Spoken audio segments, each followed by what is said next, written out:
Passaremos agora ao terceiro painel do dia, que trata do monitoramento da qualidade dos alimentos in natura, padrões de qualidade e segurança dos alimentos. Alimentos cultivados usando agroquímicos são seguros para o consumo humano? É uma pergunta que se faz nesse painel. Serão apresentados os trabalhos dos atores responsáveis pela coleta e análise de alimentos no que se refere à qualidade biológica, física e química dos alimentos, relativos aos resíduos químicos e organismos indesejáveis. Lembramos que a dinâmica desse painel mantém conforme de manhã. 2 apresentadores terão 30 minutos e um moderador. Ao final, teremos um tempo hábil para as perguntas. Lembrando também que as perguntas devem ser feitas por escrito e a coordenação pede a gentileza, se possível, que coloque um e-mail, caso não tenha tempo hábil para a resposta, os palestrantes, caso se comprometam, encaminharão as respostas pelo e-mail. Nosso moderador é bacharel e mestre em Direito, Filosofia do Direito pela Universidade Metodista de Piracicaba e consultor em Tecnologia da Confederação da Agricultura e Pecuária do Brasil, CNA. Seja bem-vindo, Reginaldo Minaré.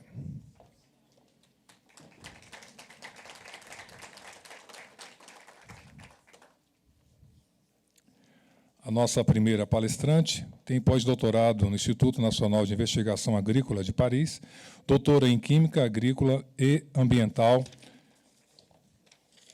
pela Universidade Davis, na Califórnia, mestre em Química Analítica pela Universidade de Brasília, é professora titular do curso de Ciências Farmacêuticas da Universidade de Brasília, atua nas áreas de toxicologia de alimentos, ambiental e medicamentos, estudos toxicológicos agudos e crônicos, é membro do grupo de peritos em resíduos e pesticidas da FAO e OMS.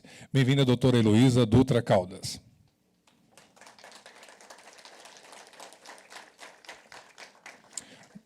Nossa segunda palestrante é especialista em regulação e vigilância sanitária da Agência Nacional de Vigilância Sanitária, Anvisa. Graduou-se em agronomia pela Universidade Federal Rural do Rio de Janeiro em 1992. E obteve o título de mestre em Ciências e Tecnologia de Alimentos naquela universidade e na Embrapa Agroindustrial de Alimentos em 1995. Desde 2008, é membro da Delegação Brasileira do Comitê Codex de Resíduos e Pesticidas, fórum organizados pela FAO-OMS para a definição dos limites máximos de resíduos de agrotóxicos nos alimentos visando o comércio internacional. Bem-vindo, Dr. Carlos Alexandre Gomes.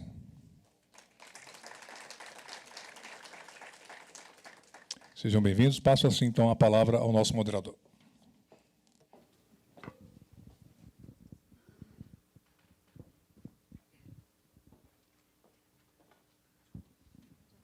Bem, uma boa tarde a todos. Agradeço a presença de todos, a participação dos nossos convidados.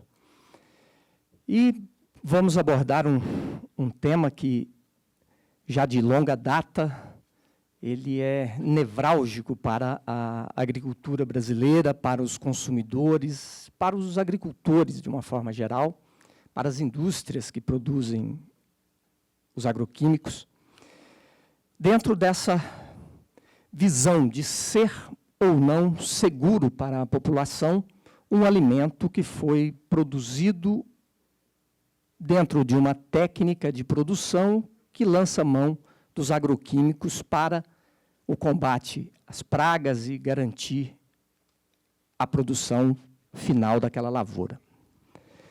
Esse tema, desde 2003, quando de 2013 até 2005 tiveram várias discussões na Câmara dos Deputados, diversas audiências públicas abordando não só o endividamento de produtores rurais, distribuição de renda na cadeia do agronegócio, mas sempre com essa vertente, né, quase que de ativismo no que diz respeito ao uso dos defensivos, dos agroquímicos.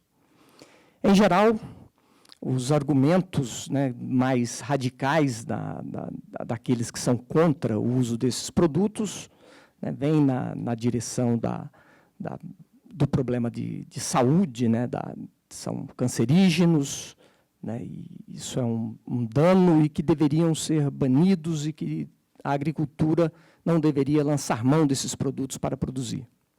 Bom, de outro lado, você tem alguns defensores também, de uma forma muito aguerrida, que coloca esses produtos dentro de um contexto de que não são produtos que causem malefício algum e que não tem um problema.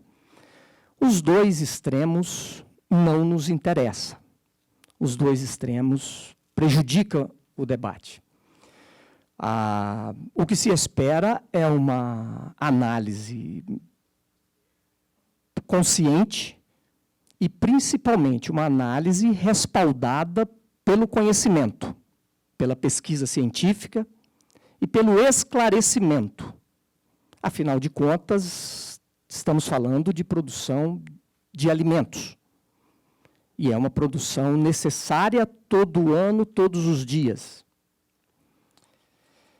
E o modelo de agricultura que o Brasil utiliza, pelo menos em sua maioria, né, em maior volume, é um modelo que lança mão dos agroquímicos para garantir a produção agrícola. E não é um modelo que difere dos demais países onde se pratica a agricultura. O uso de agroquímicos não é uma peculiaridade da agricultura brasileira. Agricultores do mundo todo lançam mão desse produto, ou desses produtos.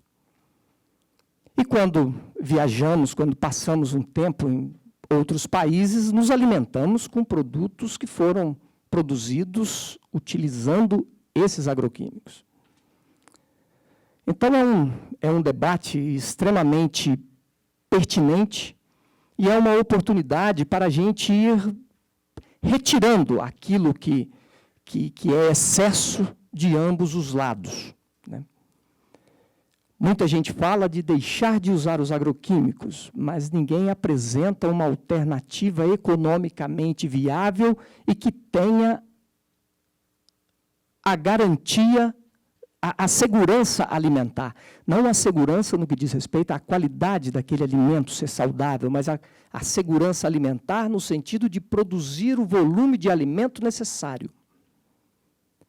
Efetivamente, se um modelo de produção agrícola for apresentado aos agricultores, onde a sua margem de renda não fique comprometida, a sua competitividade não fique comprometida, o agricultor não vai se apegar ao uso de agroquímicos. Talvez a indústria química poderá sentir o efeito, mas os agricultores efetivamente não. Os agricultores lançam mão desse produto dentro de um contexto onde um olho nas pragas, nas ervas daninhas e um outro olho na planilha de custos. Afinal de contas, usar esse produto, quanto mais utilizar esse produto, mais a planilha de custo vai aumentar. Estamos falando de um produto que não é proibido no Brasil, é um produto regulamentado pelo Estado. O Estado tem uma estrutura de análise desse produto. Cada produto, para ser disponibilizado no Brasil, precisa ser avaliado e registrado.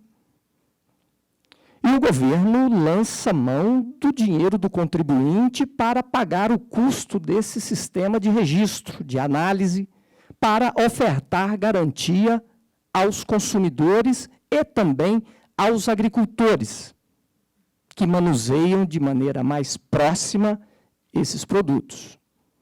Então, aí estamos dentro de um ambiente de legalidade também. É um produto necessário, é um produto legal, que o Estado brasileiro tem uma estrutura para fazer as suas análises e disponibilizá-lo ao mercado.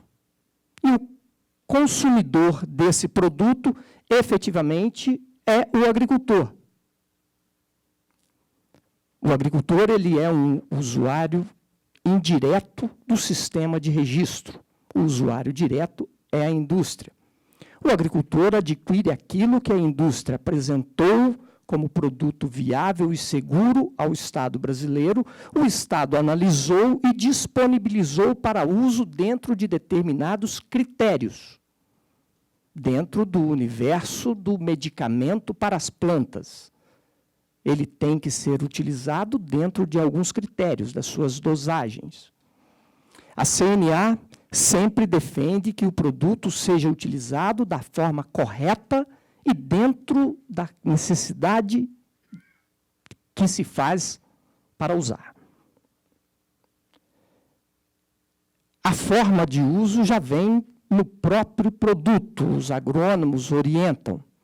A CNA defende que seja assim e o Senar procura capacitar o mais que pode produtores para o uso adequado desse produto, visando a saúde do agricultor e a garantia da qualidade da sua produção.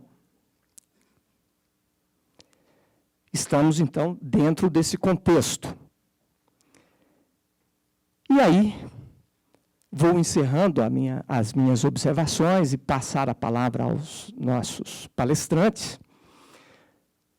Uma vez cumprido todo esse itinerário, uma vez utilizado o produto de maneira adequada, o consumidor tem segurança de que aquele produto é saudável, daquele produto não faz mal? Essa é uma pergunta. Uma outra pergunta é, se algum país retirou algum produto do mercado, necessariamente retirou porque aquele produto é absolutamente danoso? Ou pode ter sido retirado por uma questão de mercado, ou pode ter sido retirado porque naquele país específico a agricultura que lá se pratica já não interessa aquele produto mais. Nesses casos, temos uma diferença. Um produto pode ter sido banido de algum país, mas não pela sua periculosidade diante do uso adequado, mas sim por uma questão de estratégia comercial ou até mesmo de não necessidade daquele produto mais naquele território. Então, dentro dessa abordagem inicial, eu passo a palavra à nossa primeira palestrante, doutora Heloísa Caldas, para que ela faça a sua participação. Então, boa tarde a todos, né? Vamos ver se todo mundo tomou café o suficiente para ficar acordado. Então, eu peguei aí como título dessa fala de hoje o que está no programa, né? Que é monitoramento da qualidade de alimentos in natura, padrões de qualidade e segurança de alimento, e tentando responder a pergunta: alimentos cultivados usando agroquímicos são seguros para consumo humano? Então, definitivamente, né, a produção orgânica é mais cara, porque, como diz esse senhor, né, tem que matar, né, as pragas na mão. Então, eu acho que é mais difícil, né? Então, é por isso que é mais cara, né? Segundo esse produtor aqui, né? Porque o cliente estava ali reclamando que o produto estava muito caro. Se perguntar para a população geral, se fizer à população geral essa pergunta, alimentos cultivados são seguros para consumo humano? A percepção da população geral é que não são. Você pode perguntar isso no supermercado, você pode perguntar isso para os seus amigos, você pode perguntar isso na escola, para os alunos, você pode perguntar em qualquer ambiente que, na verdade, a resposta vai ser não. E uma das razões para que as pessoas tenham essa alta percepção de risco com relação à presença de pesticidas nos alimentos é o que está na mídia, né? Você vê algumas coisas como o veneno está na mesa, né? O meu amigo Silvio Tendler fez 2 filmes, saiu O Veneno Está na Mesa 2, que ganhou um prêmio do Festival de Cinema, acho que numa cidade de Goiás, de cinema na área de meio ambiente, e aonde coloca um prato de salada lindo, que o Ministério da Saúde está sempre dizendo que é para a gente comer bastante, porque faz bem para a saúde, e aí comunica isso aqui, que o veneno está na mesa. E essa campanha aqui, a maioria de vocês deve conhecer, claro, né? De novo, coloca um prato de comida, né, com símbolo de veneno no prato de comida. Quer dizer, que tipo de informação, que tipo de mensagem que isso leva para a população geral? É que, na verdade, comer um bom prato de salada pode colocar em risco a sua vida, porque é veneno. Então, você pode morrer. Então, é realmente bastante grave isso aqui, né? E pode levar, principalmente com relação às crianças, eu me preocupo, porque aí o menino fala que, mãe, eu acho que eu estou doente, eu acho que são os pesticidas nos vegetais. Daqui para frente só vou comer hambúrguer, batata frita. Então, é um risco importante passar essa mensagem para as crianças, né? Eu não deixo meus filhos lerem, meus netos já, leem essas besteiras aqui, porque eu fico brigando todo dia, todo mundo que é mãe de menino pequeno fica brigando com o menino para poder comer salada. E por aí vai, né? E essa é a história, né, de que cada brasileiro consome 4 quilos de agrotóxicos por dia, né? É um absurdo que esse tipo de por ano é um tipo... É meu marido, gente, me corrigindo, desculpa.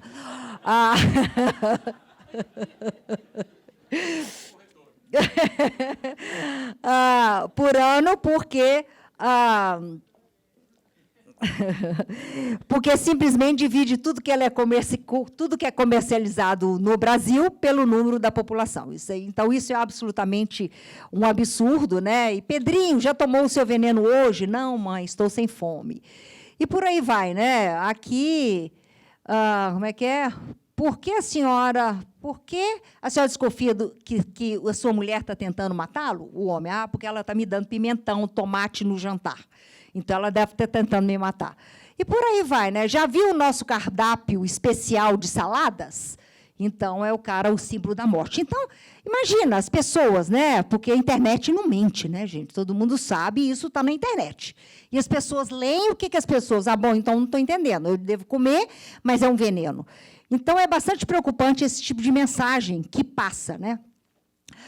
Então, existem vários mitos que precisam ser esclarecidos junto à população. Eu faço o meu dever de casa junto aos meus alunos, e sempre que eu tenho uma oportunidade, essa audiência aqui, eu acho que eu não preciso convencer ninguém, mas sempre quando eu tenho uma oportunidade de convencer, outro dia eu estava andando, semana passada teve a Semana do Conhecimento da Universidade, então tinha uma nutricionista e um professor da Ciência Coletiva falando lá com alguém, e aí essa professora, ele perguntou para ela se ela deveria, o que ela achava de alimento que era tratado com pesticida. E eu estava passando, na hora que eu vi essa pergunta, eu parei, eu falei, o que você vai responder para ele? Eu ia dizer que não é muito minha área, etc. e tal.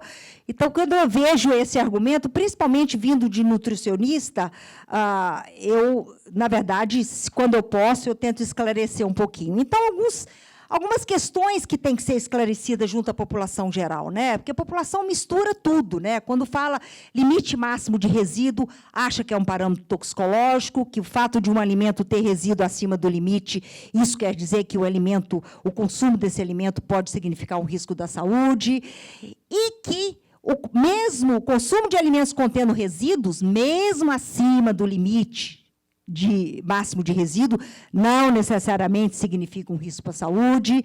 E também as pessoas acham que o fato igual a fala de quem me antecedeu, o fato de um pesticida não ser registrado aqui, ou mesmo o fato de um pesticida não ter registro para uma determinada cultura, não necessariamente significa que a razão é toxicológica. Em grande parte, a razão é de origem econômica. Não. O cara fala, não, e aí vem a história dos minor crops, nem vou ter que fazer um estudo com cebolinha e qual é o volume de pesticida que eu vou vender para ser aplicado no cebolinha, não vale a pena.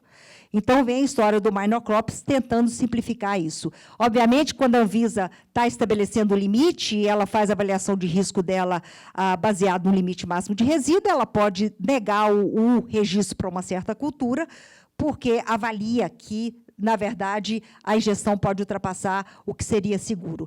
E tem que ficar claro que o risco da presença de resíduo ou de qualquer substância presente nos alimentos só pode ser avaliado por meio de um estudo de avaliação de risco.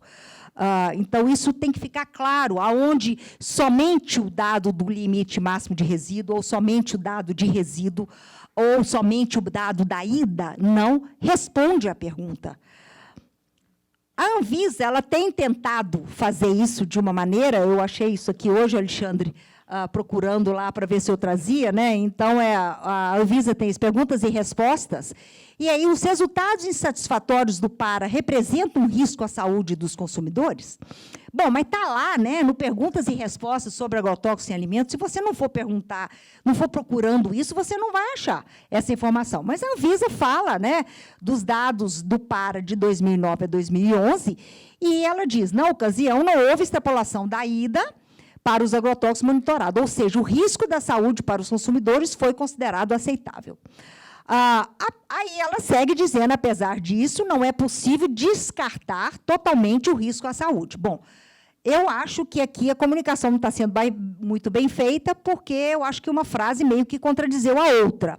Mas ela justifica por quê, que só as pessoas realmente que estão totalmente envolvidas no processo vão compreender, e ela fala da exposição cumulativa, ela fala da exposição aguda, na verdade seria exposição aguda, não intoxicação aguda, e ela dá a recomendação que eu sempre dou no final, que recomenda uma diversificação no consumo de alimentos, evitando o consumo de uma grande quantidade no mesmo alimento no único dia, que eu acho que é uma alimentação variada, é sempre uma boa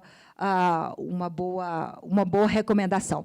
Então, a Anvisa, de alguma maneira, ela fez uma comunicação de risco aqui, só que isso está muito escondido. Quer dizer, e a imprensa, ela lê aqui, mas ela não passa isso para frente, definitivamente, porque não interessa, porque não é isso que o povão quer ouvir. Então, isso está escrito, é provável que a imprensa tenha chegado a essa informação, mas essa informação não é reproduzida pela imprensa. E que tipo de informação que é reproduzida pela imprensa? Isso aqui eu tirei hoje, viu, gente? Essa aqui é de algum site aí, mas foi publicado hoje, ou ontem, essa semana, ainda pegando os últimos dados de Anvisa, os últimos dados do PARA, alimentos contaminados por agrotóxicos, os perigos de uma ameaça invisível, né? E aí tem essa aqui que eu achei interessante, porque vai bem ao encontro do tema de hoje, convencional e orgânico. Quais são os alimentos com maior concentração de agrotóxico que devem ser evitados? E aí coloca uma escala aqui, que aqui não tem nada a ver com concentração. Aqui é percentual de amostras positivas, né? Então, você vê que as pessoas... E aí coloca, basicamente, diz, né, não coma pimentão, não coma tomate, não coma abacaxi, alface, papapá. Batata você pode comer. A única coisa que você pode comer aqui é batata. Tá? O resto não pode comer nada, né? E aqui lá no El País, hein, gente, do ano passado, o alarmante uso de agrotóxicos no Brasil atinge 70% dos alimentos.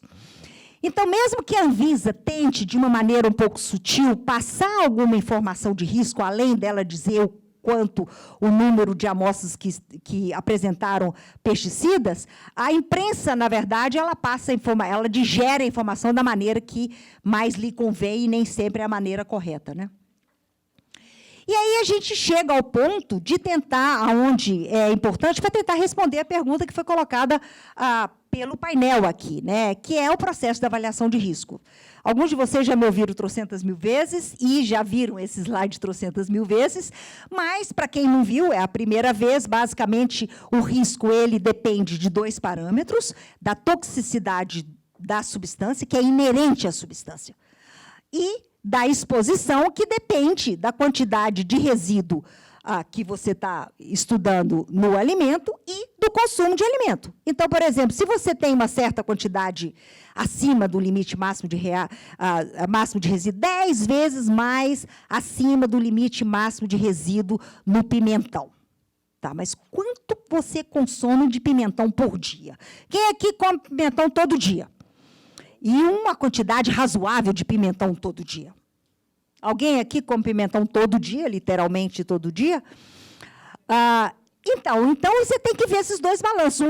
Uma concentração alta de pesticida no arroz, aí pode ser preocupante, porque todo mundo come arroz. Então, você tem uma alta concentração e você tem um alto consumo. Feijão. Então, tem alguns alimentos que definitivamente estão na mesa do brasileiro todo dia em quantidades consideráveis. Só que esses alimentos passam por processos de cozimento e isso degrada grande parte dos pesticidas que estão presentes lá. Então, o risco maior, teoricamente, seria dos frutas e vegetais que são consumidos crus. Então, esse seria o maior risco. Mas, de qualquer maneira, você tem que levar, a mensagem aqui que você tem que levar em consideração a quantidade que consome, além do resíduo. Tá, mas além de você considerar isso, você tem que considerar a toxicidade da substância que é inerente à substância, então nada conta a história toda. A ida não conta a história toda, o resíduo não conta a história toda, o consumo não conta a história toda. Você precisa dos 3 valores e do peso corpóreo da população, porque uma criança que consome 200 gramas de arroz é diferente de uma pessoa de 70 quilos que consome 200 gramas de arroz. E aí, depois que você tem todos esses dados, você faz a caracterização do risco, respondendo à pergunta, né? O consumo, a ingestão de pesticida pelo consumo de alimentos numa dada população representa um risco para a saúde? E quando você compara a ingestão, que é dada pela multiplicação desses 2 valores, mais o peso corpóreo, com a ida, se a ingestão for maior ou da dose de referência aguda for maior, então você pode dizer que é provável. Na verdade, o JMPR ele nunca usa essa palavra. Ele sempre usa que a possibilidade de que o risco não ocorra não pode ser excluída, porque todo esse processo tem uma série de incertezas que devem ser levadas em consideração. Então, você nunca bate o pé em nenhuma conclusão. Então, isso é importante, porque tem uma série de incertezas por aqui. Então, como eu vou mostrar alguns dados mais na frente, guarda essa informação. Se a ingestão é maior do que 100% da ida ou da dose de referência aguda, você pode começar a inferir, e aí tem toda uma série de questões que você pode tentar refinar essa avaliação para você fazer a avaliação final. Isso é avaliação de risco, gente. Isso que precisa ser feito antes que qualquer conclusão com relação à presença de resíduos nos alimentos possa ser feita.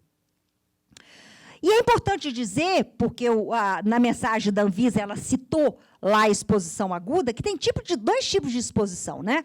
A exposição crônica, que o parâmetro toxicológico que eu mencionei aqui é a ida, e a exposição aguda, cujo parâmetro toxicológico é a dose de referência aguda. Qual é a diferença? A exposição crônica é aquela que você é exposto ao longo de toda a vida. Tem um dia você come mais alguma coisa, outro dia você come menos, outro dia você come um alimento que tem mais resíduo, outro dia esse alimento que você comprou de um outro produtor tem menos ou não tem. E aí, na verdade, você vai... você tem uma exposição média ao longo da sua vida. Então, você assume um consumo médio e níveis médios de resíduos naquele alimento. E considera toda a dieta, né? Então, está aqui. A quantidade de resíduo presente no alface, mais vezes o consumo do alface por peso corpóreo, mais a quantidade de resíduo no tomate, e por aí vai. Qual a diferença com relação à exposição aguda que a Anvisa mencionou lá, que hoje a Anvisa, pelo que eu saiba, ainda não faz a avaliação de risco agudo, e no âmbito internacional e em vários países que fazem avaliação de risco agudo, esse tem sido o grande problema. E a avaliação de risco agudo, o risco agudo é aquele que ocorre esporadicamente na sua vida. Então, é como se hoje você decidisse comer um tanto de maçã e, por um azar seu, podemos dizer assim, aquela maçã foi produzida por um produtor inescrupuloso que tacou um certo pesticida organofosforado, que tem uma toxicidade aguda importante, então você consumiu muita maçã que tinha níveis altos de um pesticida organofosforado, que esse pesticida organofosforado é muito tóxico. Isso ocorre todo dia? Não, isso ocorre eventualmente, picos na sua vida. Mas isso, eventualmente, a ingestão definitivamente pode ultrapassar a dose de referência aguda, né? Só que essa dose de referência aguda ela não está, ao contrário da ingestão diária aceitável, da dose de referência aguda, ela só é estabelecida para compostos que têm alguma relevância de toxicidade aguda. Nem todos os compostos existe um efeito agudo advindo de uma exposição num período tão curto. Então, esse é bom. Esse dado eu peguei recente, acabou de ser publicado no EFSA, né, que são os dados de monitoramento de pesticidas na Europa. Dados de 2014, foi publicado agora. É um relatório dos dados de monitoramento do EFSA de 140 páginas. Então, é um relatório bastante consistente, com bastante dado. E eu achei interessante esse gráfico aqui, ó, porque nos outros relatórios anteriores, eu não vi isso com tanta clareza, que eles analisaram produtos orgânicos e produtos convencionais. Então, aqui em roxo claro, estão os níveis o percentual de amostras que continham resíduos de alimentos na produção convencional, que continham algum resíduo. Então, em torno de frutas, aqui ele separa frutas e nuts, vegetais, cereais, e aqui ele separa. No total, 45,3% das amostras, das 77, quase 78 mil amostras analisadas na Europa em 2014, tinha algum resíduo. Guarda esse número, porque ele é bem comparável aos dados do Brasil. E 17,4 dos produtos orgânicos continham 17,4 dos produtos orgânicos continham resíduos abaixo, continham algum resíduo mesmo que abaixo do limite máximo de resíduo. Então, também lá, os produtos orgânicos contêm resíduos, como a gente tem encontrado aqui no Brasil também. E desse lado laranja, né, fala o número, a quantidade de resíduos, de amostras com resíduos acima do limite máximo de resíduo, 3% para a produção convencional e 1,2% para produtos orgânicos. Você vê que 1,2% de produtos orgânicos que contém resíduo, que não poderia ter, ainda acima do limite máximo de resíduo, é danado, hein? Para os bons produtores orgânicos, né, Celso? É difícil de engolir, né, Celso? Mas, nesse mesmo relatório, que é bastante extenso, o EFSA faz a conclusão com relação ao risco. Né? Baseado nos resultados da avaliação crônica, foi concluído que os resíduos, né, de acordo com o conhecimento atual, are not likely to pose a long-term consumer health risks. Então, é provável que não cause nenhum risco à saúde. Esse most likely, em termos de avaliação de risco, você sempre diz isso. É provável que não, é possível que não, most likely is unlikely to cause. Então, mesmo por um lado, se causar, ou mesmo do outro lado, se não causar. Porque as incertezas nas avaliações são muitas. As incertezas na toxicologia, na determinação de resíduo, nos dados de consumo. Então, em avaliação de risco, você não pode bater o pé com nada. Mas, de qualquer maneira, a mensagem está mandada no mesmo relatório, que eu acho que é isso que é importante. Esse estudo aqui é um estudo que a gente publicou em 2010, onde a gente pegou os dados do MAPA e do PNCRC, do PNCRC, que é o Programa de Monitoramento do MAPA, e da Anvisa, e juntamos tudo num paper só, que foi publicado em 2012, referente a mais de 13 mil amostras de 22 alimentos que foram analisados de 2001 a 2010, e, em termos gerais, 48,3% das amostras estavam positivas. Vocês veem que é bem próximo ao que o EFSA encontrou, que é em torno de 45% a 50%, é o que eles têm encontrado ao longo dos anos. Então, pouco menos da metade, ou em torno da metade, dos alimentos analisados, né, no mundo todo, eu posso dizer, os programas da Austrália levam valores semelhantes, contém algum resíduo. A grande característica aqui é que, no Brasil, 13,2% dos resíduos estavam irregulares, principalmente porque os resíduos foram encontrados em culturas que não tinha registro para aquela cultura, e o grande vilão com relação a isso é o nosso amigo pimentão. Né? Então, ele não tem, né, vou usar uma expressão que os agrônomos usam, proteção fitossanitária suficiente, apesar de que tem uma porção de produto que é registrado para pimentão, mas eu não sei por quê, aparentemente não é suficiente, que eles têm um cardápio, se você for ver o limite máximo de resíduo, a tabela tem um cardápio razoável de produtos registrados, mas os produtores lançam mão de produtos que não são registrados, e muitas vezes pequenos produtores, ele planta tomate, batata, laranja, tem um produto que é registrado para tomate e batata, não é registrado para pimentão, mas ele usa para pimentão. Ele não vai comprar um outro, ele usa o mesmo, porque é mais barato, etc. E tal. Então, é importante ressaltar isso, né, que 72,1% a irregularidade é devido ao não registro, que a gente espera, né, que as últimas portarias do MAPA e da Anvisa para resolver o problema das monocrops, então, se resolva, pelo menos minimize essa situação, né, Alessandro? E vocês veem quais são os alimentos, né, que contêm mais amostras positivas, então, maçã, mamão, uva e pimentão.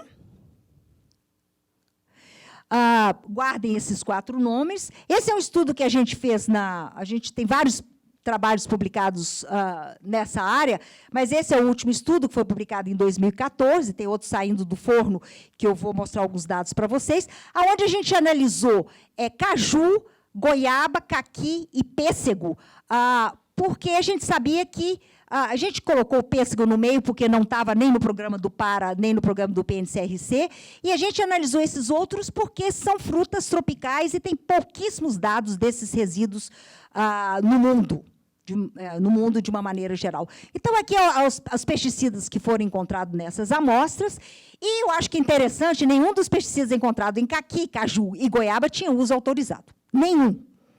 Então, os produtores dessas frutas têm que se organizar, junto à Anvisa, junto aos produtores de pesticida, para entrarem na legalidade. Eu considero dessa maneira.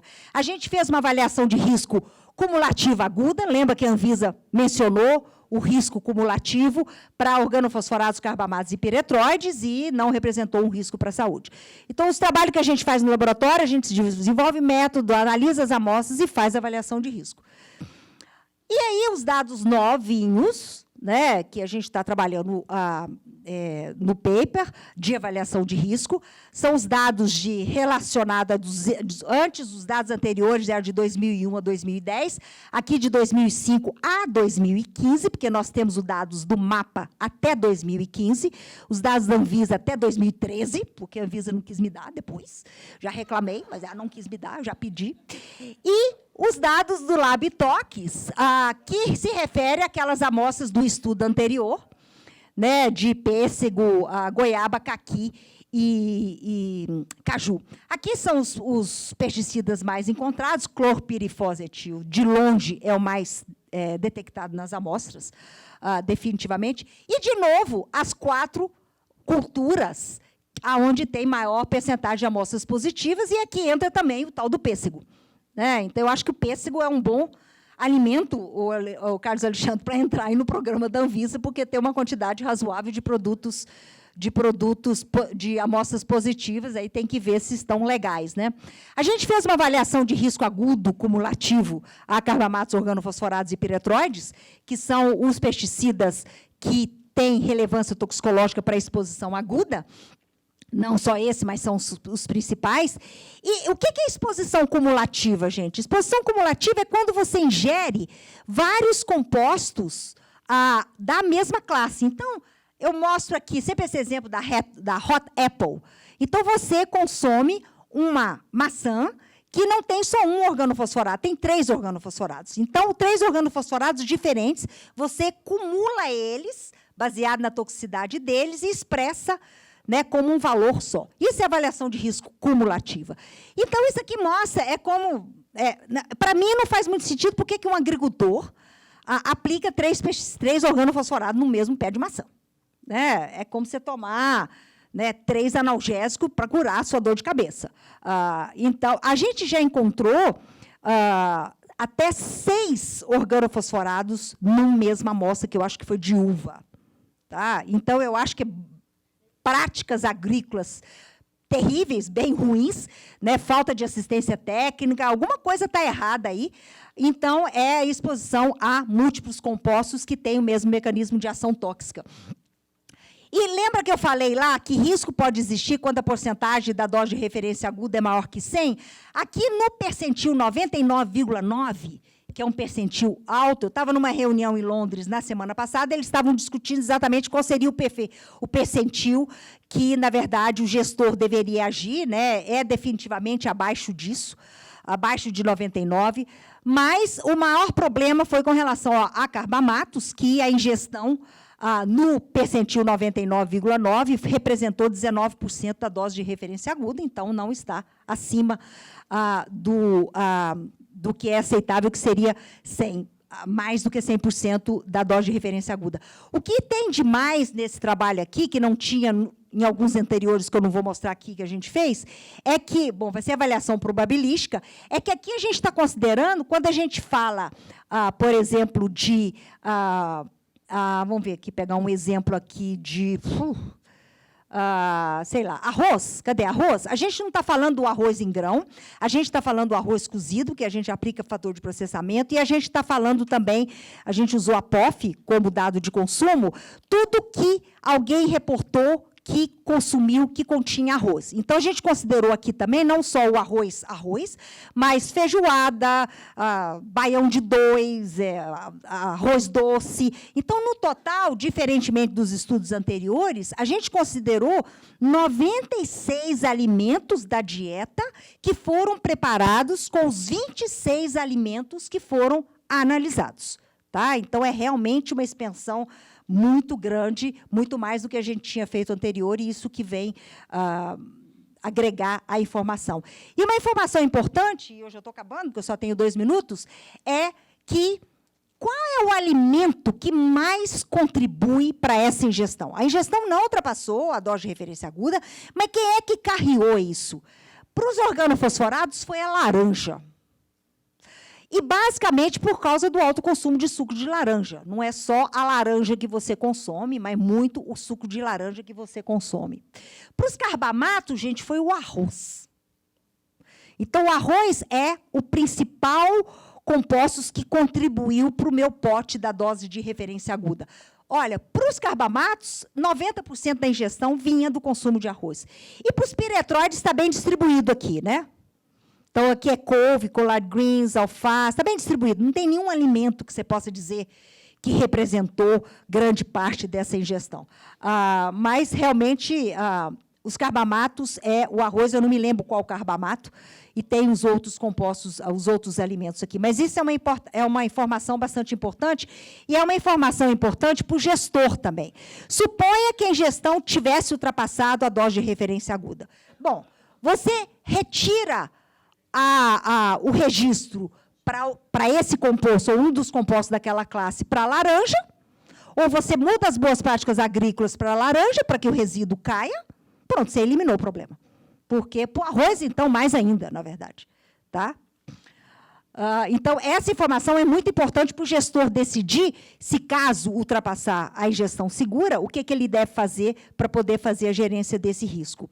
E, concluindo, né, a primeira conclusão, eu não tirei desse trabalho, mas eu acho que é uma conclusão, pelo menos é o que eu percebo da história de orgânico e agricultura convencional, e foi comentado antes, é que não há ainda disponibilidade de produtos orgânicos para toda a população a preços acessíveis. Não há. Todo mundo sabe disso, eu não sei se... Eu nunca ouvi argumentos dizendo que tem, porque eu acho que todos os dados que mostram é que não tem, e principalmente a preços acessíveis. Um bom produtor orgânico sabe que não é fácil produzir todos os alimentos, né? Tem alimentos que simplesmente é difícil, aí nem se mete, né, Celso? Não vamos nem nos meter a produzir esse alimento, porque realmente é muito difícil produzir sem o apoio dessas substâncias. A relação risco-benefício do consumo de alimentos tratados é baixo, isto é, o benefício do consumo de um bom prato de salada, mesmo que ele tenha resíduos, é muito maior. Isso, todos os artigos que a gente publicou sobre esse tema mostraram isso. E uma coisa importante, que é a alta percepção de risco da população, que tem a ver com fatores subjetivos, pessoais, né, histórias de família, muitas vezes, né, não, meu pai era agricultor, morreu disso e foi por conta dos pesticidas. Então, tem uma opção de história, experiências, filosofia de vida. Eu simplesmente acho que não é assim, e eu acho que dá para se viver de uma outra maneira. Mas eu acho importante, que eu sempre ressalto, é uma comunicação de risco equivocada, dado pela imprensa, dado pelos órgãos de governo e também pelos movimentos sociais que são responsáveis por aquelas charges lá que a gente acha engraçado, né, para não ser dramático. Então, é isso aí, eu me coloco à disposição para qualquer pergunta. Obrigada.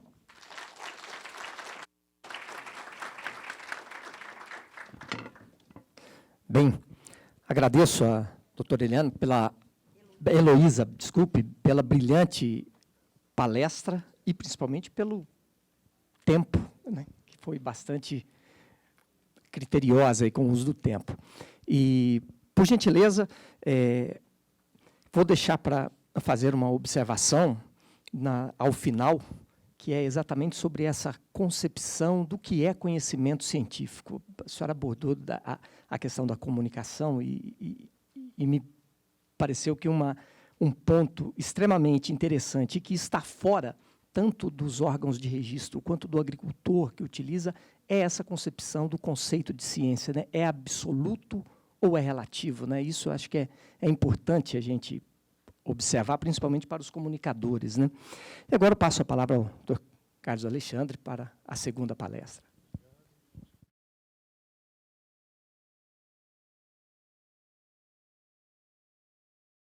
Bem, boa tarde a todos. Primeiramente, agradecer, né, o convite, né, principalmente aí do Luciano e do Bruno Luque, né, que fizeram contato com a Anvisa para podermos contribuir aqui com algumas, né, informações que a Anvisa tem em relação a essa questão de segurança e qualidade de alimentos, né, tema o qual eu venho trabalhando aí há mais de 20 anos, que, na verdade, eu trabalhei 10 anos na Embrapa Indústria de Alimentos, e, a partir de 2005, eu fui trabalhar na Anvisa, né, onde comecei a trabalhar com um assunto mais voltado com agrotóxicos e, na verdade, viemos aí evoluindo, né, com o PARA, né, que ele vem crescendo, né, ele vem modificando de acordo com as gestões, né, dos gerentes que vão passando lá em nossa instituição. Bem, então eu fiz uma apresentação um pouco mais ampla, né, falando de política de regulação e monitoramento de resíduos de agrotóxicos e alimentos no Brasil. Por quê? Porque não só o monitoramento, né, nós trouxemos muitas outras atividades que vieram tentar minimizar o problema, né, do mau uso, né, da não adoção das boas práticas agrícolas no setor de produção primária, né, o que vem acarretando problemas junto de comunicação devido aos resultados que geralmente dão percentuais elevados de índice de ser insatisfatório, né, devido principalmente, como já foi colocado aqui, a produtos que não têm registro para serem utilizados, né. Então, isso é um problema sério e a gente também vai abordar um pouco disso durante a apresentação. Vou voltar para cá. Bem, o PARA já é de conhecimento, fazer uma introdução, né, do programa. Ele foi criado em 2001 e, atualmente, todo o país, né, realiza a coleta da análise para os laboratórios que estão situados nesses estados que estão em amarelo. Tá? Então, nós temos aqui um laboratório contratado, né, do ITEP, nós temos um laboratório de Goiás, Minas Gerais, Paraná e Rio Grande do Sul, realizando as análises de resíduos de agrotóxicos em alimentos. A amostragem de todo o país desde 2012, 4 laboratórios mais um contratado, monitorando até 237 ingredientes ativos, né? Isso é importante também para você ter uma quantidade satisfatória de produtos a serem pesquisados. E chegamos aqui já a um total de 25 culturas, né? Hoje, pela manhã, foi colocado que mais ou menos aí umas 30 culturas são cultivadas e comercializadas como alimentos, né? Então, a gente tem aí já um número de culturas bem interessante para você poder visualizar como essas cadeias, diferentes cadeias produtivas, estão utilizando esse insumo, né, durante a sua produção. Bem, e esses basicamente seriam o número total de análise, né, o crescimento do programa também em relação ao número total de análise, porque à medida que vai crescendo o número de estados, logicamente você tem aí outros estados coletando, e isso vai repercutir, né, na quantidade total anual de amostras que são analisadas, e principalmente para você poder perceber como estão sendo os seus resultados. E os resultados, de uma maneira geral, né, o ideal seria que eles fossem, né, trabalhados dessa forma, né. Nós temos aí uma informação muito interessante dessa maneira, porque você evita o ranqueamento de cultura, que foi basicamente a metodologia adotada desde o princípio do programa e, logicamente, também defendida por muito tempo para que permaneça assim. E, na verdade, a Anvisa ela vem já há algum tempo, desde 2005, a gente vem tentando trabalhar isso, né, de maneira a tentar substituir, né, a maneira de comunicação, de forma que o consumidor, né, não possa ficar retraído e ficar confuso na questão do consumo de frutas e hortaliças, que, como foi muito bem colocado aqui, é primordial para a população, né? O país está cada vez mais crescendo a quantidade de problemas, né, de doenças por obesidade, problemas de questão de consumo de excesso de sal. Então, todos esses problemas têm que ser trabalhados através de uma alimentação saudável. E todos sabem que frutas e hortaliças, elas fazem parte dessa alimentação saudável e tem que ser valorizado. Então, nesses anos todos, nós estamos buscando metodologias mais eficientes de comunicação e submetendo ela, logicamente, aos nossos setores, né, diretores, etc., para poder ter uma aprovação nos relatórios. Que, conforme foi colocado aqui, né, essa questão do relatório mesmo da Anvisa já foi colocado diversas vezes que o LMR é uma questão agronômica, né, um parâmetro agronômico definido através dos estudos de resíduo, mas, geralmente, a mídia ela não pinça as coisas que são colocadas no relatório, e sim fazem um estudo de acordo com aquilo que é de interesse para a sua divulgação.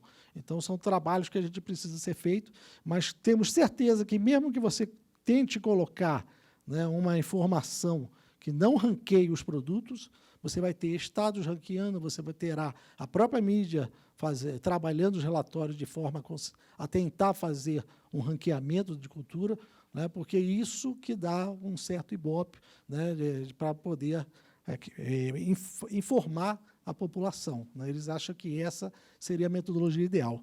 E vocês observam aqui que, dessa forma, nós podemos ver quem são realmente os principais produtos que o Estado precisa ter maior atenção, né. Seriam os agrotóxicos que são mais utilizados, né, algumas vezes utilizados de maneira correta, quando vocês observam essa coloração azul aqui, que eles foram detectados em diversas amostras em que tem registro, ok? Mas, algumas vezes, eles foram utilizados para culturas que não têm registro, que seria essa fração amarela, e poucas vezes você tem aí o LMR, o limite máximo de resíduo, sendo excedido.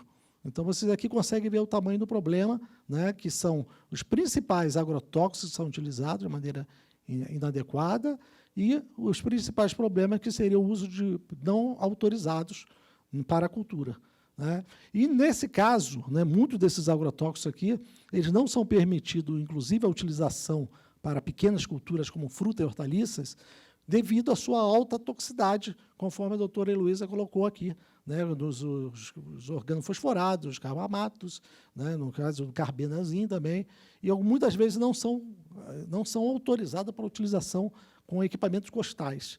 E aí você consegue observá-lo, por exemplo, na cultura do pimentão, tomate, etc., que em sua maior parte seria utilização costal. E aí isso faz com que você pense como evitar a exposição do pequeno produtor para esse tipo de produto.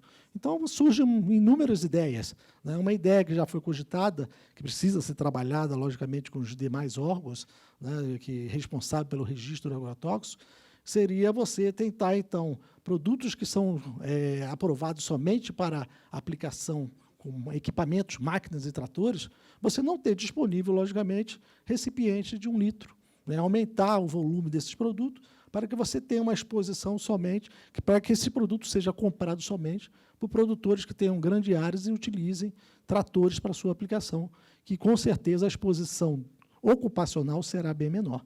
Então, são essas pequenas ideias que precisam ser colocadas em normas e regulamentos e que poderiam dar, né, um certo retorno, né, uma vez que você teria diminuído esses produtos que aparecem mais negativamente, atrapalhando a imagem das frutas e hortaliças. Então, o governo ele precisa estar atento para tomar algumas decisões de forma que possa realmente dar um resultado satisfatório. E a comunicação de risco também, já foi colocado pela doutora Heloísa, só coloquei aqui para vocês perceberem que está sendo trabalhada a questão da comunicação através da caracterização do risco devido à exposição crônica e exposição aguda, né? Nós já temos aqui até ex-orientados da doutora Heloísa, né, trabalhando nessa questão de sistema, porque não é uma coisa fácil, né? Eu iniciei, inclusive, essa discussão de dose de referência aguda na Anvisa, mas você precisa de um sistema, né, todo alimentado, que possa fazer essa comparação de diversos agrotóxicos que foram monitorados de maneira rápida e eficiente. E você coloca os resultados lá e ele vai pegar aqueles fatores todos colocados aqui anteriormente, quantidade de alimento que é consumido, o peso médio da população e etc., e vão te dar rapidamente a resposta se houve ou não impacto na saúde da população.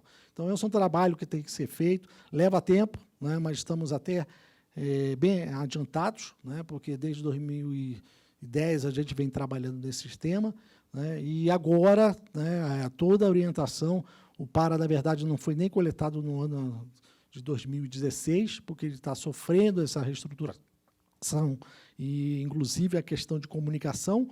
Então, é agora o momento de todos aqueles pensamentos que foram realizados, agora de ser adotado para poder fazer os novos relatórios, que provavelmente deve sair até o final do ano, né, os resultados de 2013, 14 e 15, que vão sair juntos, ok?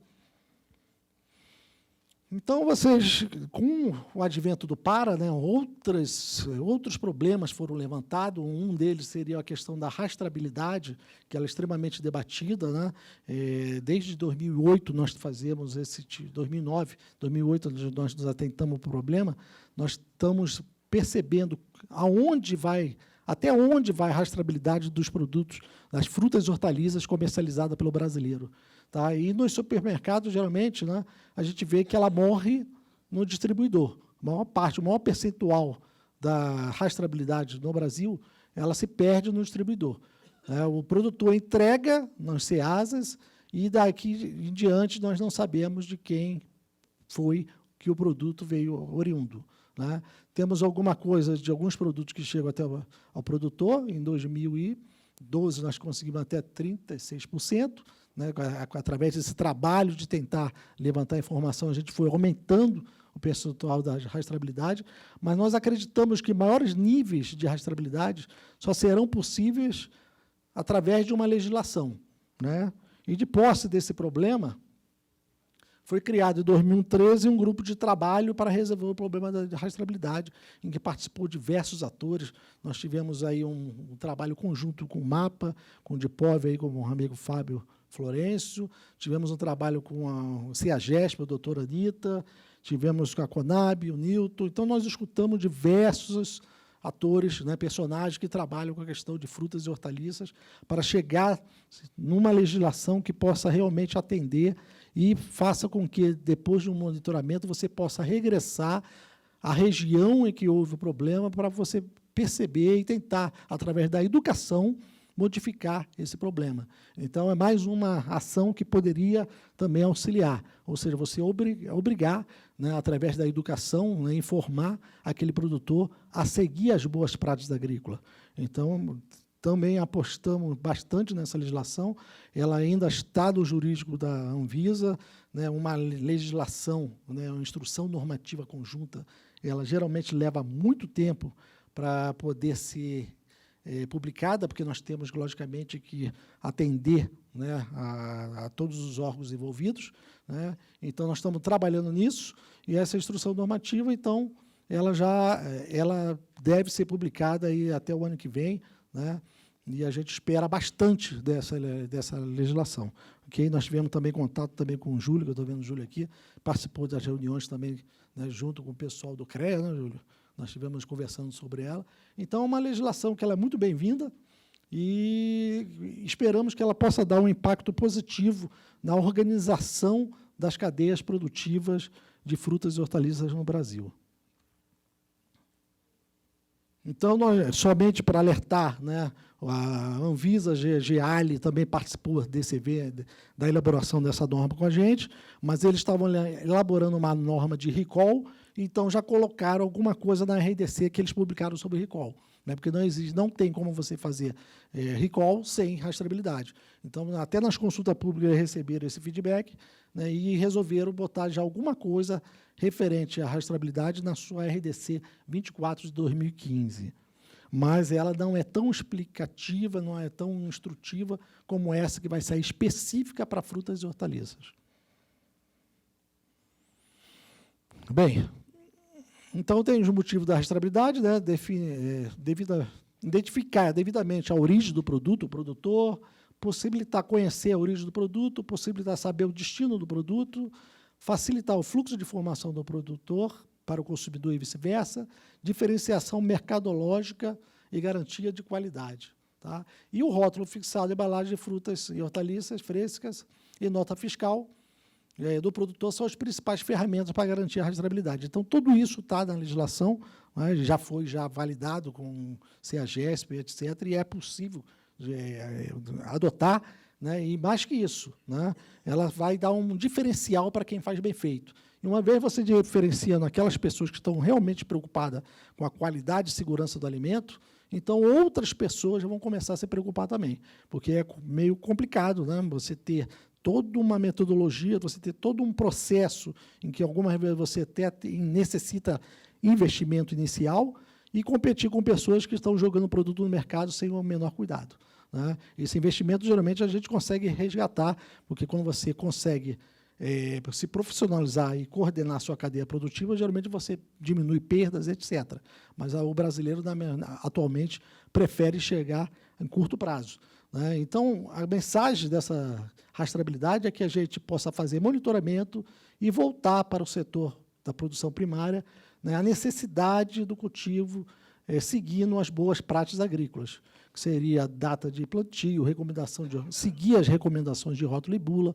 Né? Então, todos aqueles parâmetros necessários para você produzir sem ter problema de exposição e produzir da melhor maneira possível. Né? Independente se é produção orgânica ou se é produção convencional, o produtor tem que fazer bem feito, tem que seguir um protocolo, né, de produção em que possa dar um produto final que seja, né, de interesse do consumidor. Né? Um mercado, uma cadeia de produção voltada para o consumidor. E somente através de regulamentos que valorizem quem faz bem feito, nós vamos começar a mudar a realidade do país. Isso já é provado, né? Nós temos cadeias produtivas, como da batata, da maçã e muitas outras cadeias produtivas de alimentos, que elas têm um resultado bem satisfatório porque são organizadas. Né? E uma vez organizado, você começa a não trazer mais essa sensação de segurança para o consumidor. Ok? Cultura de suporte. Também não adianta nada eu falar que o produtor precisa seguir um protocolo de produção se ele não tiver ferramentas adequadas para seguir aquele protocolo de produção. A produção convencional no Brasil, né, ela é legal, né, e ela precisa, para isso, ter registros necessários para o produtor conduzir a sua cultura. E aí a motivação desse projeto, né, que foi a publicação de uma instrução normativa conjunta MAPA, IBAMA e Anvisa, né, em 2014, que foi uma demanda existente da produção integrada do PI Brasil, que, inclusive, estava tentando fazer o seu trabalho e esbarrava com o problema que nunca tinha os insumos necessários para a produção.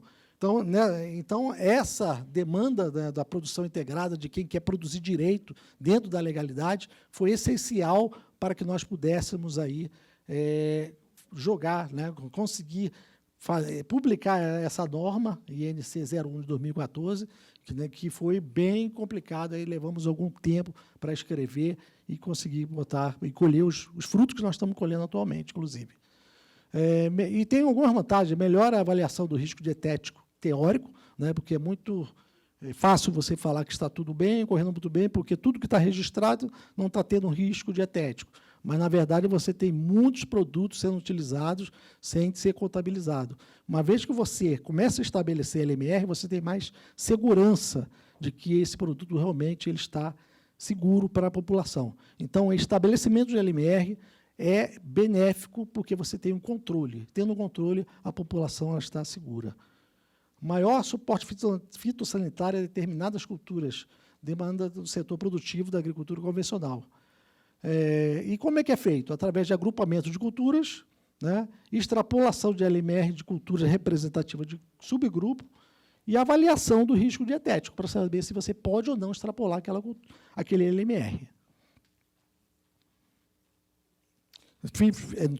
tivemos a necessidade, né, até pelo momento que era também, e pela legislação que era muito inovadora, então nós tivemos a necessidade e surgiu uma ideia bem interessante de fazer algumas restrições, porque o monocrops geralmente são produtores pequenos, então produtores pequenos demandam produtos que sejam menos tóxicos. Então fizemos esse ranking de restrições, né, e demos sempre priorização para ingredientes ativos menos tóxicos. Okay? Além disso, no momento que a gente estava trabalhando, nós também publicamos esse ato número 6, que os registros de agente microbiológico de controles passou a ser realizado para o alvo biológico. Então, tivemos alguns ganhos aí com essa questão dessa INC. E desse filtro, nós conseguimos aqui, né, ele acabou segurando todos esses ingredientes ativos aqui, são 52, né, e são ingredientes ativos que realmente estão aqui mais vinculados a problemas principalmente de intoxicação ocupacional no campo. Então, foi uma coisa bem interessante, nós nos sentimos assim bem tranquilos, né, de poder colocar uma legislação que pudesse resolver o problema do produtor, ao mesmo tempo sem criar um problema de exposição a agrotóxico que pudesse causar algum perigo, algum prejuízo à saúde do produtor. E, com esses filtros, nós conseguimos esse perfil. Tá? Um total de 900 LMR já estão sendo trabalhados e colocados em monografia para diferentes culturas de suporte fitossanitário insuficientes, né? E com o maior percentual, né? Deixa eu ver quantos por cento aqui, que eu não estou conseguindo enxergar, 67% aqui, sumiu aqui o percentual, mas eu lembro, 67% de produtos classe 3, né? 18%, 7% classe 4, 18% 2 e somente 9% classe 1. Então, isso trouxe aí, não, uma qualidade muito interessante para os produtos que foram submetidos ao registro através da INC 001 de 2014. Ok?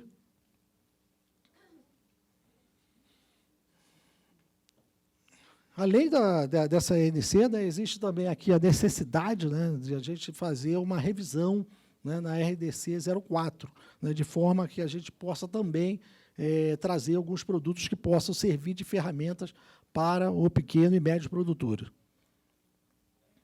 Bem, aqui nós temos uma legislação que, na verdade, ela dispõe sobre critérios para a realização de estudo de resíduos de agrotóxicos para fim de registro de agrotóxicos no Brasil. A ideia é ampliar isso para o estabelecimento de limite máximo de resíduo, né? Ou seja, dar uma ideia maior, não só de como realizar os estudos de resíduo, mas também você utilizar essa legislação para determinar alguns outros LMRs, né, para os produtores.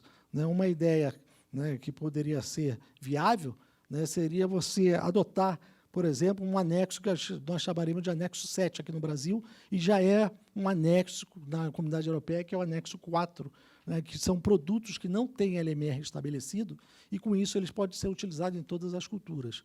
Então, em produtos como enxofre, cobre, alguns tipos de produtos feitos à base de vegetais e não têm LMR estabelecido, né, eles poderiam ser utilizados para todas as culturas. Né? Se você não tem LMR, por que você precisa colocar a cultura na monografia? Isso acaba limitando. Né? E esses produtos, geralmente, são produtos também de baixa qualidade, de baixa toxicidade e também utilizado pela agricultura orgânica. Seria um ganho bem interessante.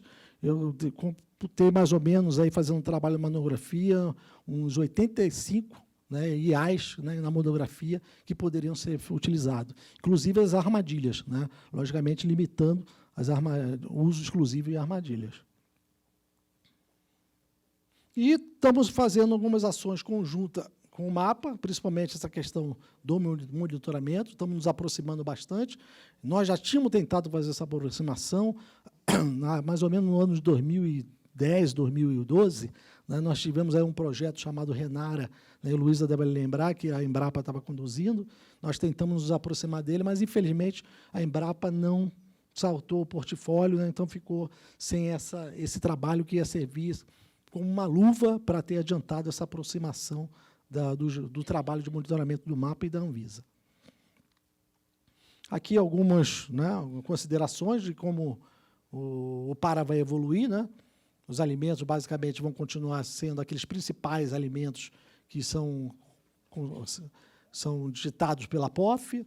Número de amostra por alimentos, 400 amostras por alimento. Atualmente, a gente está no número de 270, que seria 10 amostras por estado. Então, como vai ser agregado uma estatística, alguns estados vão coletar um pouco mais agora, dependendo do volume de consumo deles no estado. Coleta de alimento o ano todo e coletas randômicas, né? Número de amostras coletadas proporcionais ao consumo de alimentos. Então, basicamente, era isso. Estou à disposição às perguntas. Muito obrigado.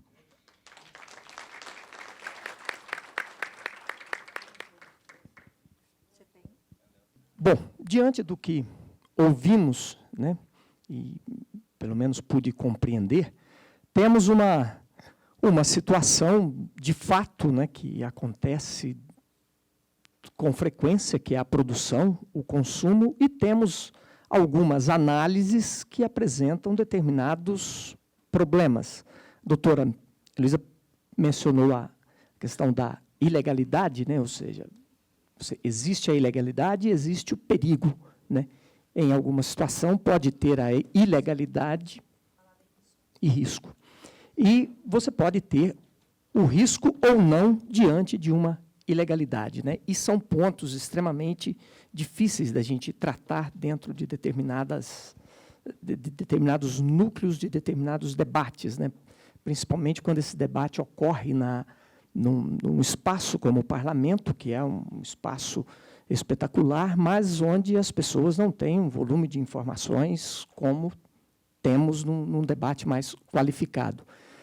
E temos também uma característica, e me permito observar, que foi muito debatido no período que se discutiu transgênicos no Brasil, que diz respeito a essa questão da formação, principalmente a formação jurídica no Brasil, dentro de um contexto de positivismo jurídico, né?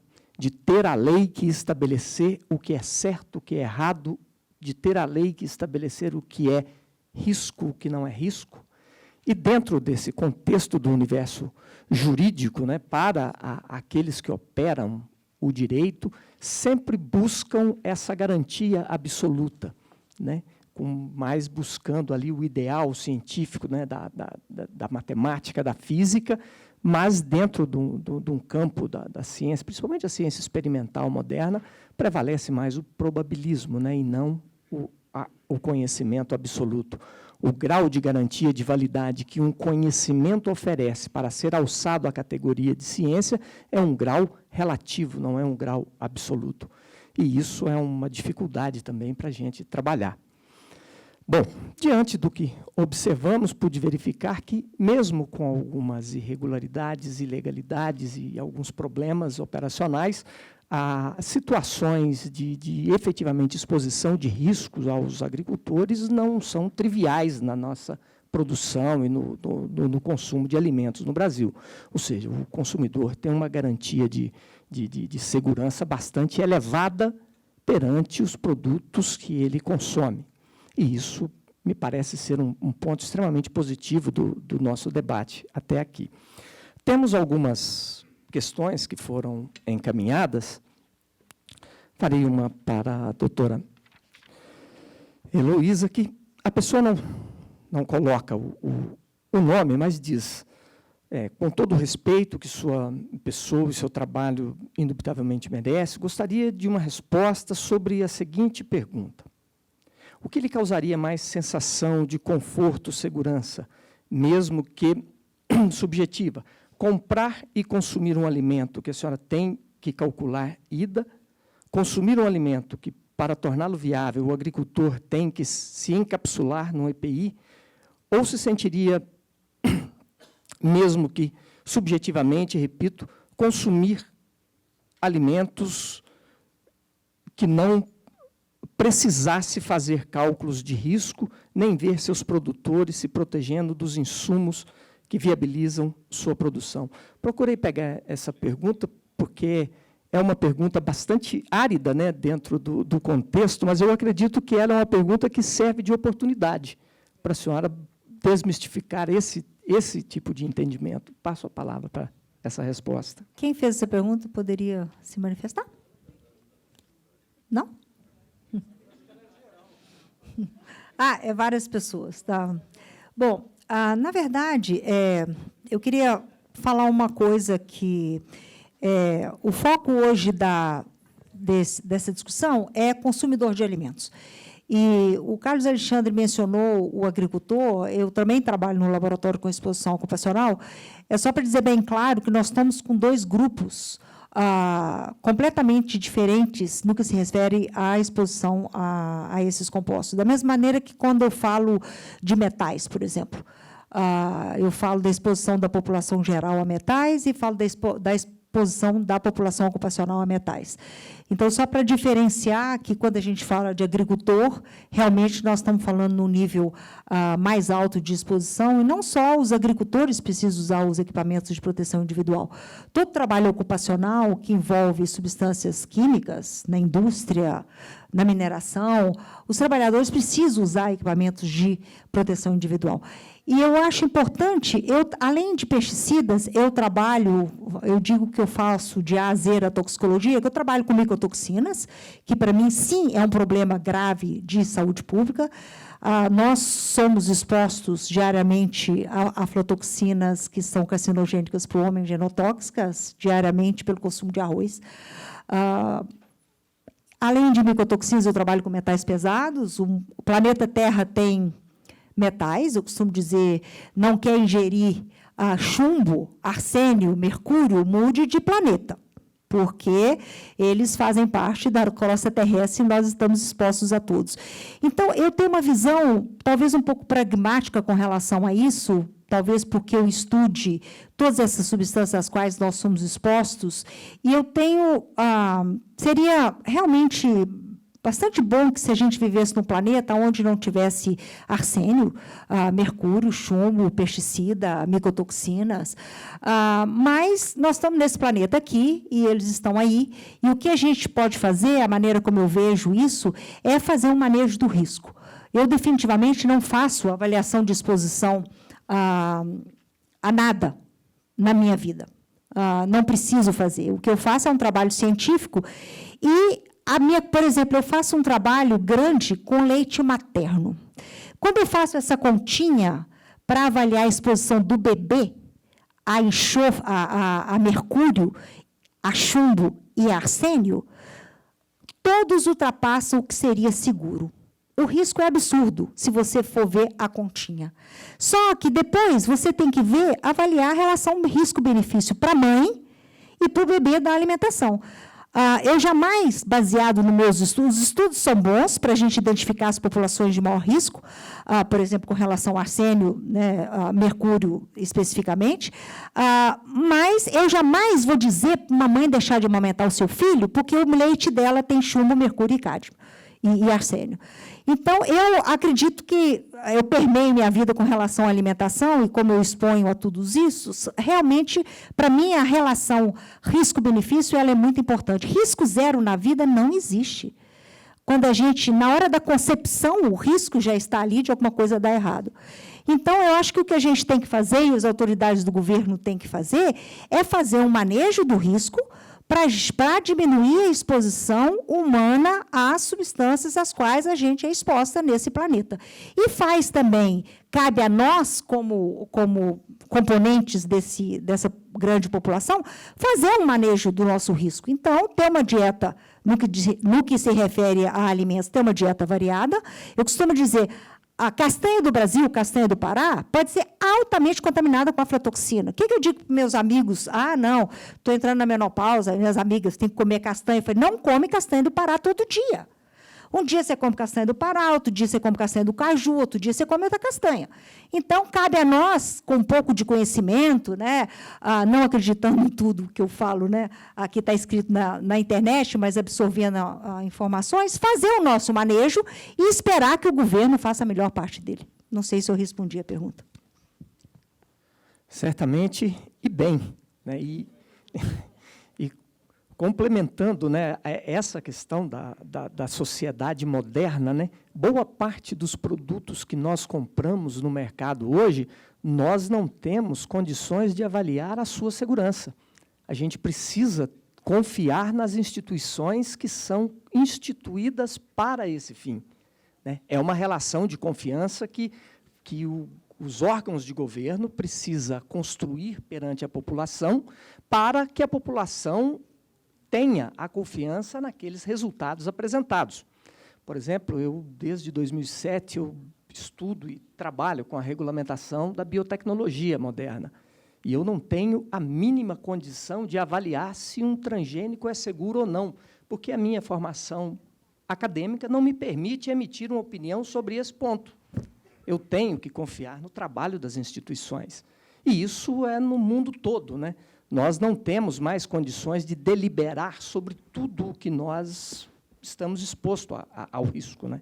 Então, a gente precisa do fortalecimento das instituições que fazem esse filtro entre a indústria que produz e o consumidor que consome.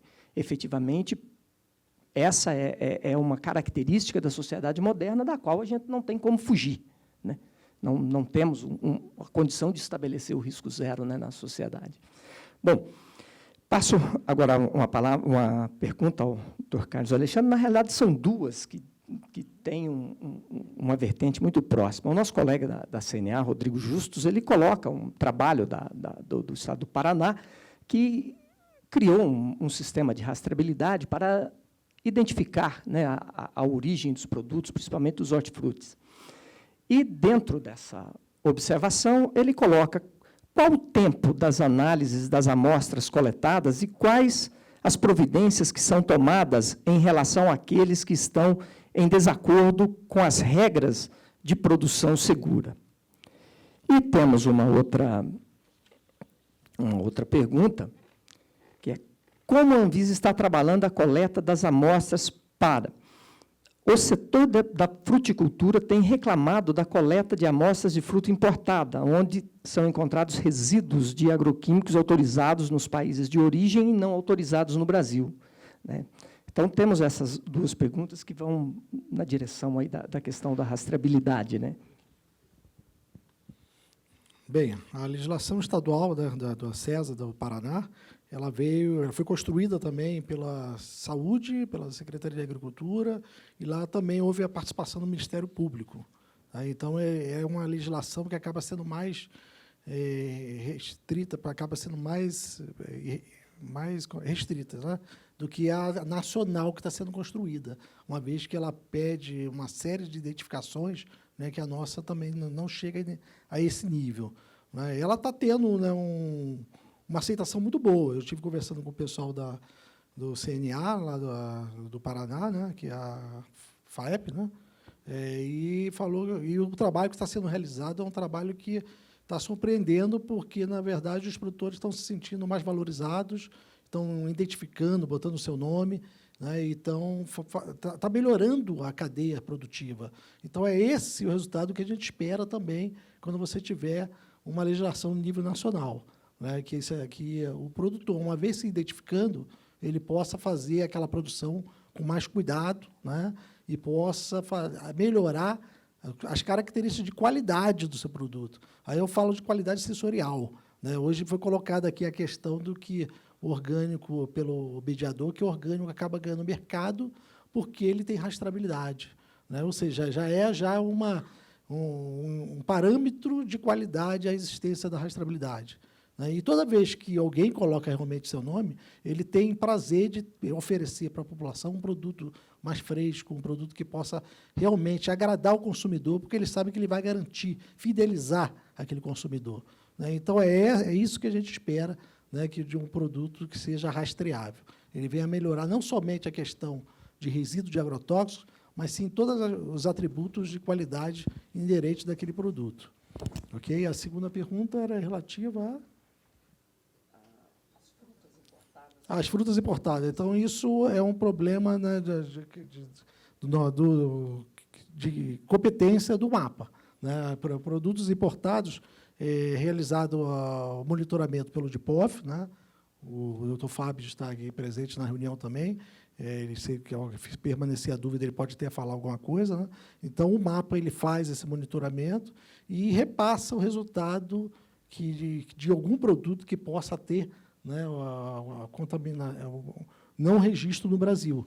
E nós também fazemos essa avaliação de risco dietético. Se não tiver problema, realmente o produto é internalizado, porque o Brasil ele tem que aceitar os LMR estabelecidos pelo Códex, né, de forma que você não crie barreiras para os produtos que são importados, né? Então, isso é uma questão de bilateral, nós não podemos sofrer esse tipo de problema, principalmente que o Brasil é um país também exportador. Então, se a gente cria um problema de barreira não justificada, né, de produtos que estão entrando, e esse produto ele tem LMR Codex, né, então nós também teremos problema na hora de exportar o nosso produto e o importador não aceitar o nosso produto. Então, a gente precisa ter mesmo tratamento para isso. Ok? Temos uma pergunta aqui do senhor Marcos Peixoto, do Senado Federal. Ele propõe a pergunta, ele não a direciona, vou fazer e os palestrantes, por gentileza, façam as considerações. O projeto de lei do Senado, PLS 434, de 2015, dispõe sobre a obrigatoriedade de estabelecimentos comerciais ou seus fornecedores, atacadistas ou agroindústrias, realizarem análises químicas e microbiológicas de alimentos colocados à venda para o consumidor final, num intervalo máximo de 6 meses, divulgando o resultado na internet. Tal projeto pode contribuir para uma informação mais tempestiva e abrangente para os consumidores sobre a segurança dos alimentos? Se eu entendo bem, os supermercados, os varejistas seriam obrigados a fazer análise dos produtos que eles comercializariam. Análises químicas e microbiológicas dos alimentos, para informar o que foi. Se você for pensar em termos... Bom, eu vou dizer assim, eu tenho um laboratório de química analítica que faz essas análises não são triviais, né? Tem todo um processo, a gente é acreditado pelo Inmetro, os equipamentos são muito caros, então tem toda a questão de custo, né? Quem iria pagar, né, para começar? E outra é que, se você for pensar em frutas e vegetais, chega um pé de alface, aí ele vai ter que analisar o pé de alface e depois, antes de comercializar o pé de alface, e ele vai liberar esse resultado em 6 meses, não faz muito sentido. Para mim, não faz muito sentido, é ser realmente mais real que o rei, né? E eu não sei de lugar nenhum do mundo onde isso é exigido de nenhum produto, de nenhum comerciante. Realmente, eu também, e de novo, né, como é que essa informação seria passada? Eu acho que você volta no mesmo problema. Para mim, não faz sentido isso, em princípio. Passo a palavra ao Carlos. Bem, voltando na outra pergunta também, que eu esqueci de responder, né? O PARA é uma análise orientativa, tá? Mas nós também temos algumas análises que são fiscais, que elas ficam prontas basicamente com 1 ou 2 meses no máximo. E aí você é avisado aos supermercados do resultado, e o supermercado tem que se adequar e entrar em contato com o seu fornecedor se a amostra for insatisfatória. Então, na verdade, isso seria uma questão de fazer com que o produtor, né, ele sinta, né, a questão mais pesada, né, e o supermercado também passe a controlar a qualidade do produto que ele está comercializando. Então, você tem aí a corresponsabilização da cadeia do varejista com a produção que é realizada. E, em relação a essa questão que foi colocada agora, né, vou colocar que já existe uma experiência bem exitosa, né, que, logicamente, que é através de amostragem, né? Nós não estamos dizendo aqui de todo lote que chegar do produto, você retirar a amostra para saber como é que está, né? Você faz um estudo por amostragem, né? Nós temos o projeto RAMA, que a Abras ela conduz esse projeto, e que você tem aí até os fornecedores sendo selecionados através desse projeto, desse programa, né? Então, é um programa interessante, né, que você consegue, logicamente, de maneira a princípio, que você faça mais educação do que faça uma penalidade, porque senão você pode gerar um problema de segurança alimentar do ponto de vista de não ter fornecedores, né? Então, você faz essa análise, avisa que está tendo problema e tenta enviar o seu agrônomo. Então, logicamente que no Brasil nós temos diversos tipos de cadeia de varejista. Vai ter que ver também se o varejista for muito pequeno, pode ser que não tenha condições de realizar.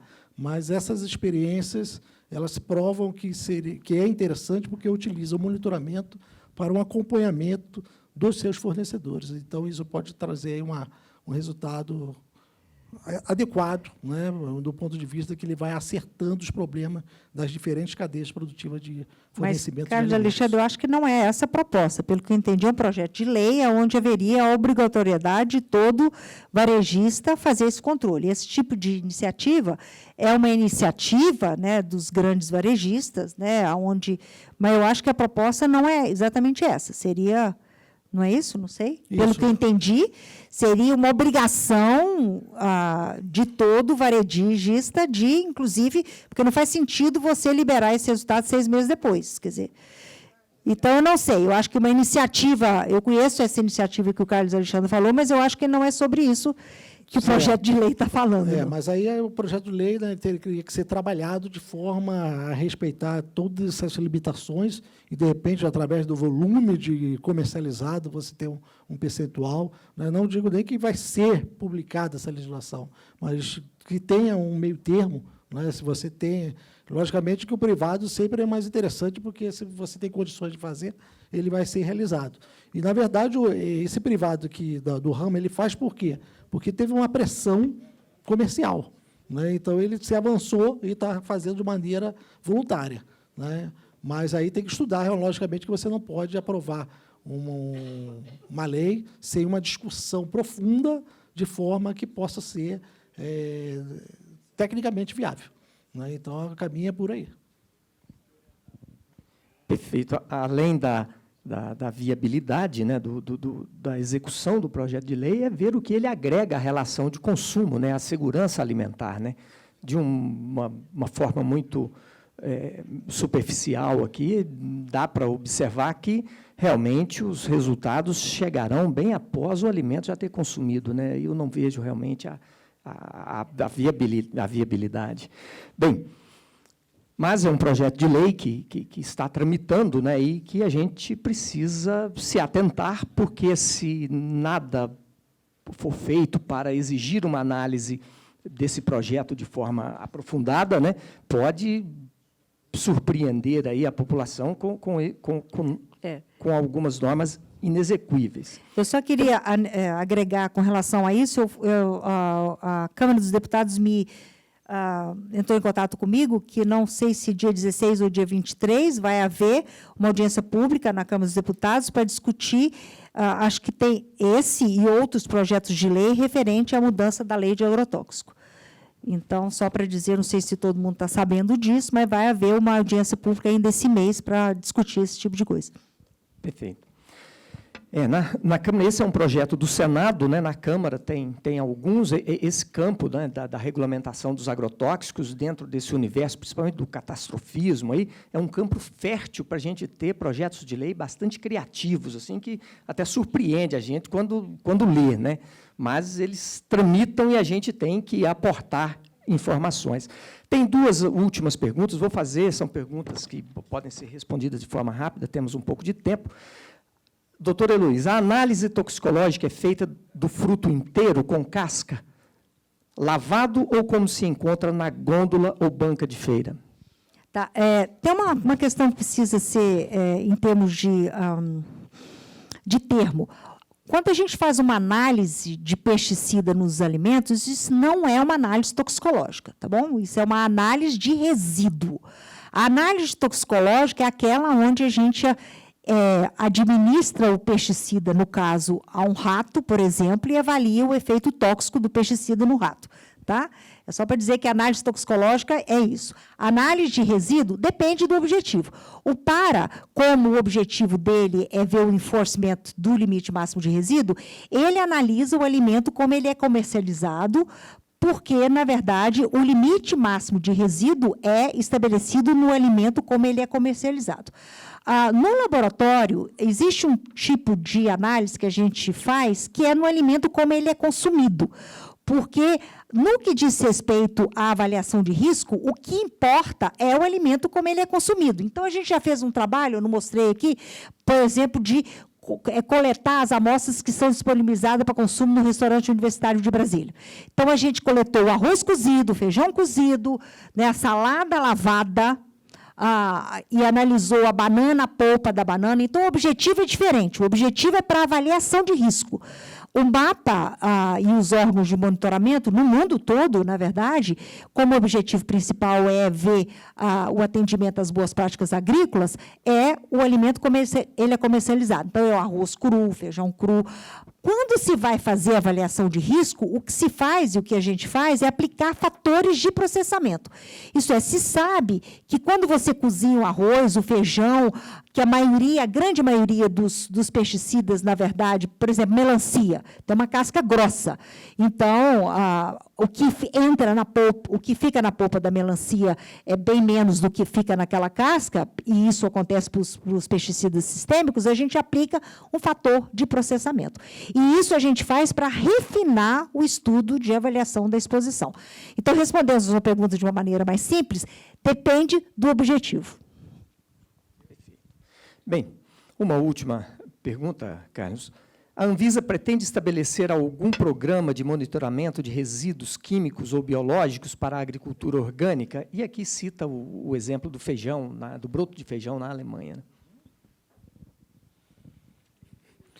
Bem, o programa de orgânico também é um programa de Estado, né, e ele é conduzido pelo Ministério da Agricultura. Né. Temos informações de que a agricultura ela quer fazer um programa de monitoramento, né, de forma a poder acompanhar também as boas práticas que são seguidas por esse sistema de produção. No caso do programa da Anvisa, ele se atenta a produto convencional, porque o objetivo dele é justamente o que a doutora Heloísa falou, é ver se os LMRs estabelecidos estão atendendo, né, quando você segue aquelas boas práticas agrícolas.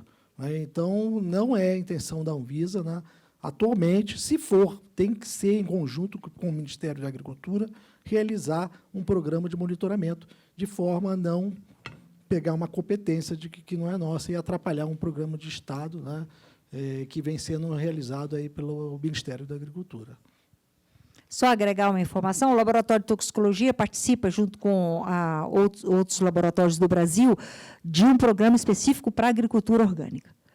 Já faz em dezembro vai fazer um ano, né, e espera-se que seja um programa perene, isto é, que vá dê sequência nos próximos anos. Então, está correndo atualmente um programa de monitoramento de produtos orgânicos no Brasil, coordenado pelo MAPA. Muito bem, chegando ao final do nosso painel, né, cujo tema foi alimentos cultivados usando agroquímicos são seguros para o consumo humano, podemos praticamente ter como um resumo aqui da nossa palestra que são seguros, desde que seguido aquele critério estabelecido para cada produto, para cada cultura. E isso é uma atividade que exige do governo, dos produtores de alimento, um comprometimento permanente. É um compromisso com a qualidade do produto, é um compromisso do agricultor com a sua própria saúde e também um respeito aos seus clientes. Então, nós podemos observar que é mais uma questão de educação e de compromisso e de um trabalho permanente. Isso sendo feito, temos aí uma garantia bastante significativa de segurança para aqueles que consomem os produtos produzidos pelos agricultores brasileiros. Agradeço aos nossos palestrantes, agradeço a todos por nos ouvirem e, em breve, teremos um outro painel. Grato.